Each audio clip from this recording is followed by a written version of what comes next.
जागतिक योग दिनाच्या निमित्तानं प्रदेश महिला मोर्चाच्या उपाध्यक्षा प्रणिताताई चिखलीकर यांनी या योग दिनाचं औचित्य साधून या ठिकाणी कार्यक्रमाचं आयोजन केलेलं आहे। आज जागतिक योगा दिवस आहे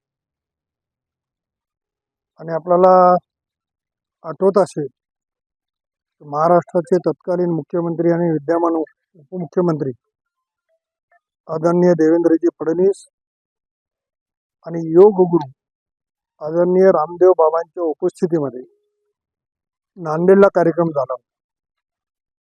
गिनीज बुकामध्ये नोंद व्हावी एवढा मोठा कार्यक्रम नांदेडकरांनी त्यावेळेस साजरा केला।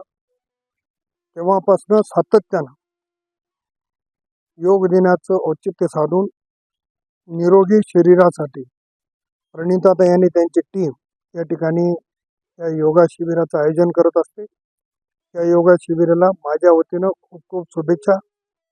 आता नांदेडकरांनी मला योगा करण्यासाठी पूर्ण वेळ दिलेला आहे, त्याच्यामुळे आता पूर्ण वेळ योगामध्ये मी पण राहणार आहे। धन्यवाद। सर्वप्रथम सगळ्या योगप्रेमींना 10व्या आंतरराष्ट्रीय योग दिनानिमित्त मनापासून शुभेच्छा देते। आणि या शिबिराचं आयोजन माझ्या वतीनं आणि आमच्या सगळ्या भारतीय जनता पार्टीच्या टीमच्या वतीनं या ठिकाणी करण्यात आलं। नांदेडकरांनी सकाळी 5 पासून या ठिकाणी उपस्थिती लावून भरघोस असा प्रतिसाद नांदेडकरांनी या ठिकाणी दिलेला आहे।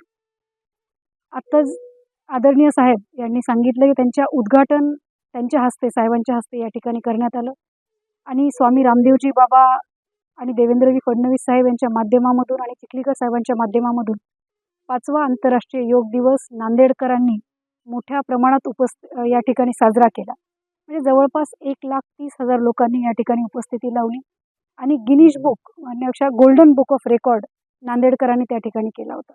आणि त्याचाच धागा पकडत प्रत्येक घराघरामध्ये योग पोहोचला पाहिजे या अनुषंगाने आम्ही दरवर्षी भव्य अशा योगा शिबिराचं आयोजन करत असतो, योग सप्ताहाचं आयोजन करत असतो आणि त्याला नांदेडकर भरभरून प्रतिसाद देतात। त्याबद्दल नांदेडकरांचे मी आभार व्यक्त करते। आणि खऱ्या अर्थाने भारताला मिळालेली ही संस्कृती, योगाची संस्कृती संपूर्ण जगामध्ये पोहोचवण्याचं म्हणजे खऱ्या अर्थाने योगाला राजाश्रय प्राप्त करून देण्याचं काम देशाचे पंतप्रधान माननीय मोदीजी यांनी केलेलं आहे आणि स्वामी रामदेवजी बाबा यांनी केलं आहे। आणि त्याचाच धागा धरत घराघरात योग पोहोचवण्यासाठी आम्ही हा एक छोटासा प्रयत्न केला आहे। आणि नांदेडकरांनी दिलेल्या या उत्तुंग अशा प्रतिसादाबद्दल नांदेडकरांचं मी मनापासून आभार व्यक्त करते। धन्यवाद। एबीपी माझा, उघडा डोळे बघा नीट।